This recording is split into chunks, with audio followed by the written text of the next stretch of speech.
ಬೆಳವಣಿಗೆ D K Shivakumar react ಮಾಡಿದ್ದಾರೆ sir. Hi ಅಂದ್ರೆ ಹಾಯ್ ಆಗಬೇಕು ಅಂತ ಹನಿ ಅಂದ್ರೆ ಹಾಯ್ ಆಗಲು ಅದು ಅಂದ್ರೆ ನೀವು ಯಾಕೆ ಅಂತೀವಿ ಹಾಯ್ ಅಂದ್ರೆ ನೀವು ಯಾಕೆ ಅಂತೀವಿ ಅಂತಾರೆ. ಹನಿ ಅಂದ್ರೆ ಹಲೋ ಯಾಕೆ ಕಟ್ಟಬೇಕು ಅಂತ ಹನಿ ಅಂದ್ರೆ ನೀವು ಹಲೋ ಯಾಕೆ ಅಂತೀರಿ ಅದು ನೋಡ್ಬೇಕಾದ್ರೆ ಅವರು ವಿಲ್ ಪವರು ಅದ್ರ ಮೇಲೆ ಡಿಪೆಂಡ್ ಆಗ್ತಿದ್ದಾರೆ. ವಿಲ್ ಪವರು, ಎಕ್ಸ್ಪೀರಿಯನ್ಸು, ಅವನ ಬದ್ಧತೆ ಮೇಲೆ ಅದು ಒಂದು ಸಲ ಆದಾಗ ಅಟ್ರಾಕ್ಟ್ ಆಗ್ತಿದೆ, 2 ಸಲ ಆಗ್ತಿದ್ದೆ ಅನ್ನೋದು ಅವನ ಕೆಪಾಸಿಟಿ ಮ್ಯಾಗ ಅದು. ಅವ್ನು ಗಟ್ಟಿ ಇದ್ದಂದ್ರೆ ಅದು ಆಗೋದಿಲ್ಲ. ಸ್ವಲ್ಪ ವೀಕ್ನೆಸ್ ಇತ್ತಂದ್ರೆ ಏನು ಮಾಡೋದು ಅದು ಒಂದೇ ಸಲಕ್ಕೇನೆ ಮೊಬೈಲ್ ರಿಂಗ್ ಆಗ್ಲಿಕ್ಕೆ ಶುರು ಆಗ್ತೈತೆ.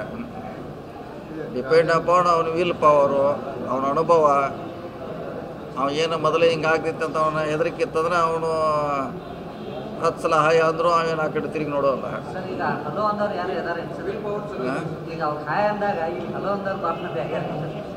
ಸುಮಾರು ಜನ ಇರ್ತಾರೆ ಪಾಪ, ಅವ್ರೇನು ಹಾಯ್ ಅನ್ನೋದೇ ಹಾಯ್ ಅಂತಾವ ಏನು ಅವ್ರು ಯಾವ ದೃಷ್ಟಿ ಹಾಯ್ ಅನ್ನೋದು ಅವ್ರಿಗೆ ಗೊತ್ತಿರಂಗಿಲ್ಲ. ಹಾಯ್ ಏನಂತೀವಿ, ನಮಸ್ಕಾರ ಅಂತೀವಿ. ಹಂಗೆ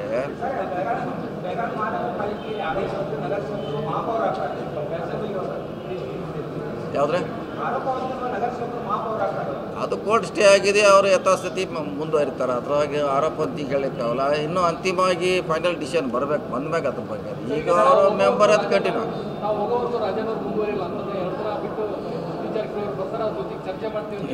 ಯಾವಾಗ ಹೇಳ್ಯಾರ ನಂಬತ್ತೆ ಚರ್ಚೆ ಎಕ್ಸ್ಪರ್ಟ್ ಬೋರ್ಡ್ ಮಾಡಬೇಕು, ಯಾರೋ ವಕೀಲ ಜೋಡಿ ಮಾಡಬೇಕು, ಅವ್ರು ಮಾಡಿಕೊಡ್ಬೇಕು. ಈಗ ಅವ್ರು ಸಲಹೆ ಮಾಡಿದ್ರೆ ನಾವೇ ದೂರು ಕೊಡೋಕೆ ಹೇಳಿದ್ವಿ ಫಸ್ಟ್ಗೆ, ಅದು ಚರ್ಚೆ ಮಾಡಿಕೊಡು ಅಂತ ಹೇಳಿದ್ರು. ಸರ್ ಈಗ ಒಂದು ಸರ್ ಇದರ ಹಿಂದಿರ್ತಕ್ಕಂಥ ಸೂತ್ರಧಾರಿ ಯಾರಂತೇಳಿ ಹೊರ ಬರಬೇಕು ಅಂತೇಳಿ ನಿಮ್ಮದು ಒತ್ತಾಯ ಇದೆ ಸರ್. ನಾವೇ ಫಸ್ಟ್ ಹೇಳಿದಾಗ ನಾನಿರಲ್ಲ, ಮುಂಜಾನೆ ಫಸ್ಟ್ ಹೇಳಿದ್ಮ್ಯಾಗ ಆಮ್ಯಾಗ ಸದನಾಗ ಒಳಗೆ ಬರ್ತದು. ಇಲ್ಲ, ನಾವು ಹೇಳಿದ್ವಿ ಫಸ್ಟ್ ನಾವು ಹೇಳಿದ್ಮ್ಯಾಗ ಅದು ಬಂತು. ಚೀಟಿ ಕೊಡೋಂಥದ್ದು ಏನಿಲ್ಲ, ಬಹಿರಂಗಲ್ಲ, ಬಹಿರಂಗ ಓಪನ್ ಇದೆ. ಯತ್ನಾಳವ್ರು ಚೀಟಿ ಕೊಟ್ಟರು ಮಾತಾಡ್ತಾರ? ಯತ್ನಾಳವ್ರು ಚೀಟಿ ಕೊಟ್ಟರೆ ಏನು ಮಾತಾಡೋರು? ಹಾಂ, ನಮ್ಮ ಪೊಲೀಸ್ ಇರೋದಾರಲ್ಲ, ನಮ್ಮವ್ರು ಮಾಡ್ತಾರೆ. ಉನ್ನತ ಮಟ್ಟದ ತನಿಖೆ ಆಗಬೇಕು, ಒಬ್ರು ಯಾರು ರಿಟೈರ್ಡ್ ಜಡ್ಜ್ ಅದರಿಂದ ನ್ಯಾಯಾಂಗ ತನಿಖೆ ಆಗಬೇಕು ಅನ್ನೋ ಒತ್ತಾಯ ಇದೆ. ಅಂತಿಮವಾಗಿ CM ಅವರು ಹೋಮ್ ಮಿನಿಸ್ಟರ್ ಡಿಸಿಷನ್ ತಗೋಬೇಕು. ಪೊಲೀಸ್ ಇಲಾಖೆ ಇದೆ ಅಂತ ನೀವು ಹೇಳ್ತಾ ಇದ್ರಿ, ಬಟ್ ಈಗ ರಮೇಶ್ ಜಾರಕಿಹೊಳಿ ಕೇಸ್ಗಳಿಗೆ ಏನಾಯಿತು, 4 ಜನರನ್ನ ಅರೆಸ್ಟ್ ಮಾಡೋದು, ಬಟ್ ಹಿಂದೆ ಇರುವಂಥ ವ್ಯಕ್ತಿ ಯಾರು ಏನು ಮಾಡ್ತಾ ಇದ್ದಾರೆ ಹೊರಗೆ ಬರ್ತಾ ಇದ್ದಾರೆ. ಸೊ ಅದಕ್ಕಾಗಿ ಸಂಬಂಧಪಟ್ಟ CBI ಎನ್ಕ್ವೈರಿ ಅವಶ್ಯಕತೆ ಇದೆ ಅಂತೇಳಿ ಜನರು ಹೇಳ್ತಾರೆ.